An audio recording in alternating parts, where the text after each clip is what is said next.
students, at first a very good morning to all of you. I am GK sir from SCC Study Knowledge. मैं GK sir SCC Study Knowledge में आप सभी का स्वागत करता हूं। मैं आज आप सबों के बीच वर्ब के पार्ट 2 पढ़ाने जा रहा हूं। पार्ट 1 में मैंने वर्ब के डेफिनेशंस, उनका टाइप्स और एग्जाम्पल के साथ बताया था। आज मैं उनके आगे क्लास के बारे में बताने जा रहा हूं।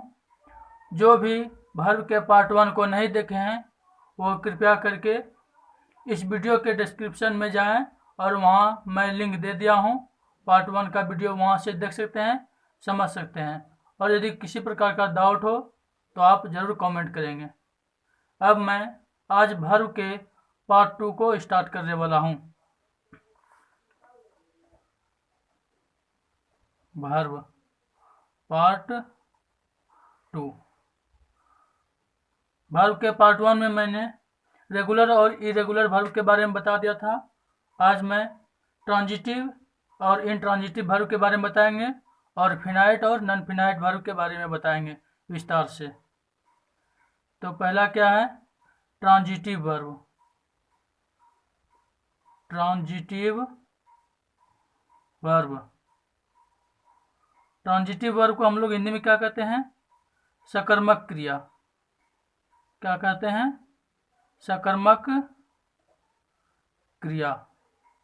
Transitive verb. अक्सर लोग इसमें फंसते हैं। ट्रांजिटिव वर्ब किसको कहते हैं, इनट्रांजिटिव वर्ब किसको कहते हैं, उन्हें समझ में नहीं आता है। आज मैं आपको एकदम अच्छी तरह से बताऊंगा ट्रांजिटिव और इनट्रांजिटिव में डिफरेंस। इसका डेफिनेशन हम लोग इस प्रकार से लिखेंगे।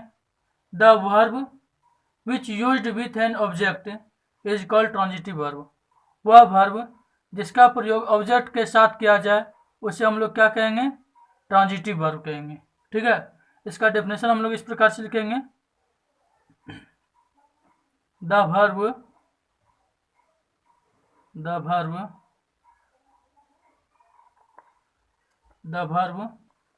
which is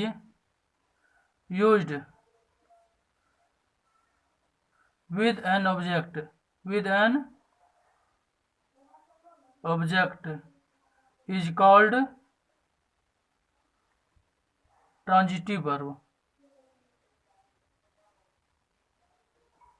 transitive verb. The verb which is used with an object is called transitive verb. वह क्रिया जिसका प्रयोग ऑब्जेक्ट के साथ किया जाए उसे हम लोग क्या कहेंगे? सकर्मक क्रिया कहेंगे। इसको हिंदी में हम लोग इस प्रकार से लिखेंगे। वह क्रिया जिसका प्रयोग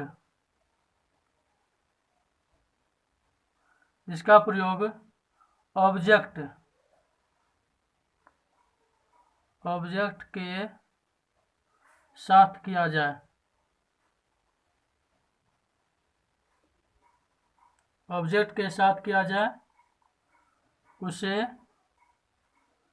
सकर्मक क्रिया कहते हैं। सकर्मक क्रिया कहते हैं। वह क्रिया जिसका प्रयोग ऑब्जेक्ट के साथ किया जाए उसे क्या कहेंगे हम लोग? ट्रांजिटिव वर्ब यानी सकर्मक क्रिया कहेंगे। इसको हम लोग दूसरा डेफिनेशन ये भी दे सकते हैं। Object taker verb is called transitive verb. इसे क्या लिखेंगे हम लोग? Object taker verb is called transitive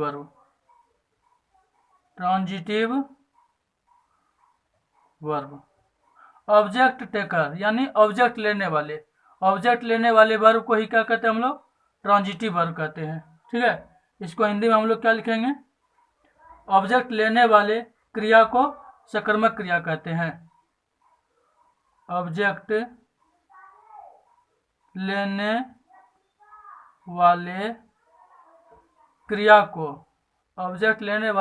को सकर्मक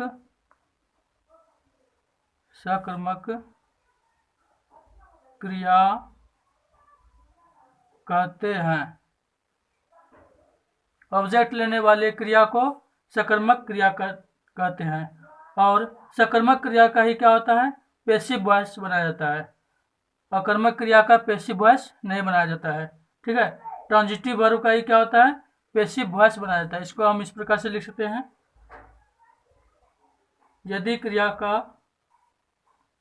क्रिया का प्रभाव ऑब्जेक्ट पर पड़े तो उसे सकर्मक क्रिया कहेंगे। ठीक है, ये तो हमने देख लिया।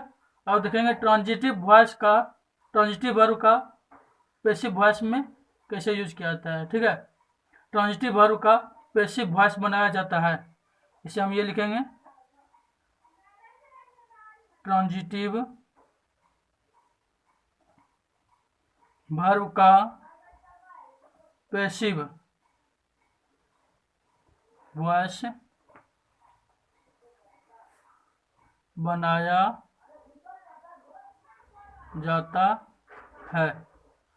ट्रांजिटिव वर्ब का क्या होता है, पैसिव वॉइस बनाया जाता है, और इंट्रांजिटिव वर्ब का पैसिव वॉइस नहीं बनता है। हम लोग इसका एग्जांपल से इस प्रकार से समझेंगे। जैसे देखिए, सब्जेक्ट है, ये वर्ब है, और ये क्या है, अदर वर्ड है। सब्जेक्ट है, वर्ब है, और अदर वर्ड है। यदि सब्जेक्ट जो कार्य करता है और ये कार्य का प्रभाव यदि इस पर अदर वर्ड पर पड़ेगा, यदि सब्जेक्ट कोई कार्य कर रहा है और ये कार्य का प्रभाव यदि अदर वर्ड्स पर पड़ेगा, यानी इसका कोई क्या होगा, इम्पैक्ट पड़ेगा। इम्पैक्ट यानी प्रभाव पड़ेगा। इम्पैक्ट को क्या कहते हैं हिंदी में, प्रभाव। यदि ये क्रिया का प्रभाव इस अदर वर्ड्स पर पड़ेगा तो इस अदर वर्ड को हम लोग क्या कहेंगे, ऑब्जेक्ट कहेंगे। क्या कहेंगे, ऑब्जेक्ट। यानी सब्जेक्ट के अनुसार जो वर्ब काम होगा और वर्ब का यदि इसके ऊपर कोई प्रभाव पड़ेगा उसे ही हम लोग क्या कहेंगे, ऑब्जेक्ट कहेंगे। यदि ऑब्जेक्ट के ऊपर कोई प्रभाव वर्ब का नहीं पड़ेगा, ये डायरेक्ट पास हो जाएगा, उसे हम लोग क्या कहेंगे, वो इंट्रांजिटिव वर्ब में होता है, उसे क्या कहेंगे हम लोग, उसे कंप्लीमेंट कहेंगे। क्या कहेंगे, कंप्लीमेंट। ठीक है, यानी सब्जेक्ट जब कोई कार्य करता है और उस कार्य का प्रभाव जब ऑब्जेक्ट पर पड़ता है, ठीक है, अदर वर्ड पर पड़ता है प्रभाव, उसे हम क्या कहेंगे, ऑब्जेक्ट। जैसे इसका एग्जांपल लिखेंगे हम लोग, लता Yeats an apple. Lata Yeats an apple. लता सेब खाती है। इसका क्या होगा हिंदी, लता सेब खाती है। यहाँ लता क्या कर रही है, सेब खा रही है। और ये वर्ब है। अब वर्ब का प्रभाव क्या पड़ रहा है, सेब पर पड़ रहा है। यदि ये सेब खाया जाएगा तो क्या होगा, इसके ऊपर कुछ न कुछ प्रभाव होगा। क्या होगा, सेब क्या होगा, खत्म होगा। खाया जाएगा धीरे धीरे क्या होगा, खत्म होगा। यानी ये वर्ब का प्रभाव किस पर पड़ रहा है, ऑब्जेक्ट पर पड़ रहा है, अदर वर्ड पर पड़ रहा है। और यही जो अदर वर्ड पे पड़ता है इसे ही हम लोग क्या कहते हैं, ऑब्जेक्ट कहेंगे। क्या कहेंगे, ऑब्जेक्ट कहेंगे। ठीक है, ये हो गया सब्जेक्ट, ये क्या हो गया, सब्जेक्ट, और ये क्या हो गया, वर्ब। ये हो गया सब्जेक्ट, ये हो गया वर्ब, और ये हो गया अदर वर्ड। अदर वर्ड को ही क्या कहते हैं, यदि कोई प्रभाव पड़ता है उसे क्या कहते हैं, ऑब्जेक्ट। ठीक है, इसके बाद हम लोग देखेंगे दूसरा, इंट्रांजिटिव वर्ब। दूसरा देखेंगे हम लोग इंट्रांजिटिव वर्ब। इंट्रांजिटिव वर्ब, इसे हिंदी में क्या कहते हैं, अकर्मक क्रिया। अकर्मक क्रिया। इंट्रांजिटिव वर्ब क्या होता है, ट्रांजिटिव वर्ब का जस्ट उल्टा होता है। ठीक है, इसका हम डेफिनेशन क्या लिखेंगे, the verb which is used without an object. वैसा वर्ब जिसका प्रयोग बिना ऑब्जेक्ट का किया जाए उसे हम लोग क्या कहेंगे, इंट्रांजिटिव वर्ब कहेंगे। ठीक है, इसका क्या लिखेंगे डेफिनेशन में, the verb which is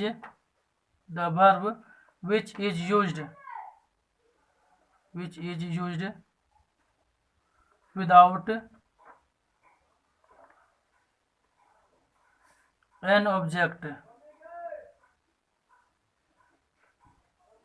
is called intransitive verb। intransitive verb। ठीक है। The verb which is used without an object is called intransitive verb. इसे हिंदी में क्या लिखेंगे? वह क्रिया जिसका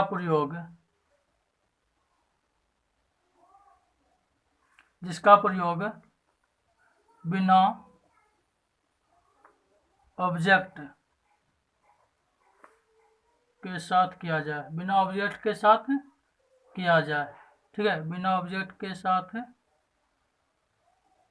किया जाए उसे इंट्रांजिटिव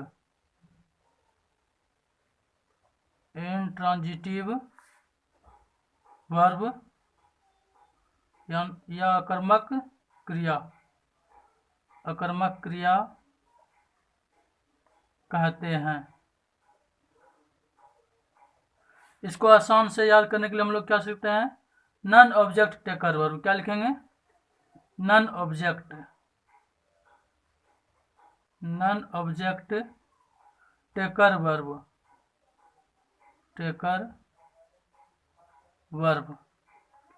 इज कॉल्ड इंट्रांजिटिव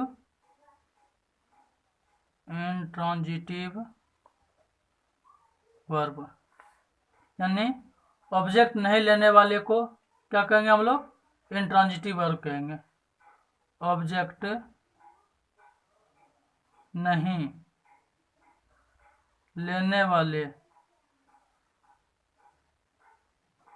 क्रिया को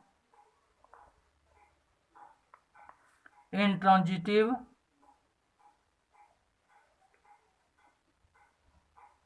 वर्ब कहते हैं। और इसका क्या होता है? पैसिव वॉइस नहीं बनाया जाता है। इंट्रांजिटिव वर्ब का पैसिव वॉइस नहीं बनाया जाता है। इसे भी हम लिख लेंगे, इंट्रांजिटिव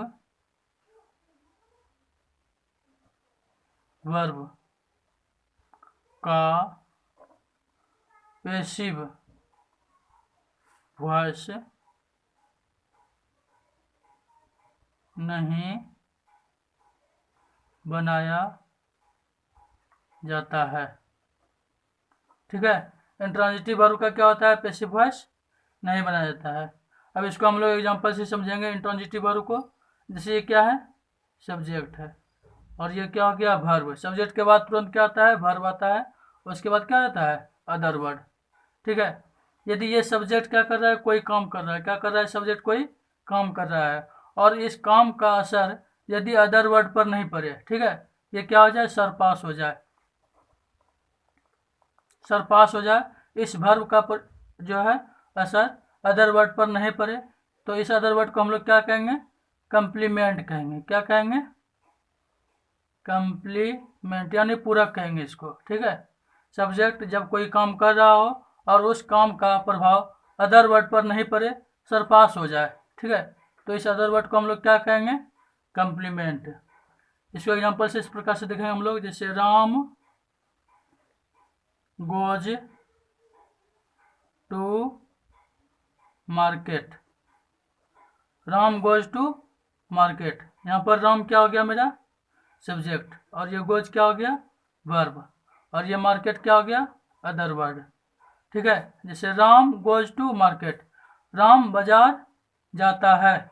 तो राम क्या कर रहा है? राम तो अपना काम कर रहा है जाने का। क्या कर रहा है? राम अपना काम कर रहा है जाने का। और ये जो जा रहा है, तो क्या मार्केट के ऊपर कोई प्रभाव पड़ रहा है? क्या मार्केट के ऊपर कोई प्रभाव पड़ रहा है? नहीं। क्या मार्केट छोटा हो रहा है, बड़ा हो रहा है, बढ़ रहा है, घट रहा है? कुछ हो रहा है इसमें डिफरेंस? कोई अंतर हो रहा है? नहीं। यानी जिस वर्ब का जो है प्रभाव अदर वर्ड पर नहीं पड़े, हम लोग उसे क्या कहेंगे? इंट्रांजिटिव वर्ब कहेंगे, ठीक है, इंट्रांजिटिव वर्ब। और इस अदर वर्ड को हम लोग क्या कहेंगे? कंप्लीमेंट। यही मार्केट हमारा यहाँ पर क्या बन गया? कंप्लीमेंट। यहाँ क्या हो रहा है? सरपास हो रहा है। क्या हो रहा है? मार्केट के ऊपर कोई प्रभाव नहीं पड़ रहा है, यानी ये क्या हो रहा है? सरपास, ठीक है। इस प्रकार से हम लोग ट्रांजिटिव वर्ब और इंट्रांजिटिव वर्ब को पढ़ लिया हो। आशा करता हूँ मैं आपको समझ में आया होगा, और यदि नहीं आया हो समझ में तो आप कमेंट ज़रूर कीजिएगा और मैं उसे बताने का प्रयास करूँगा। ठीक है, धन्यवाद।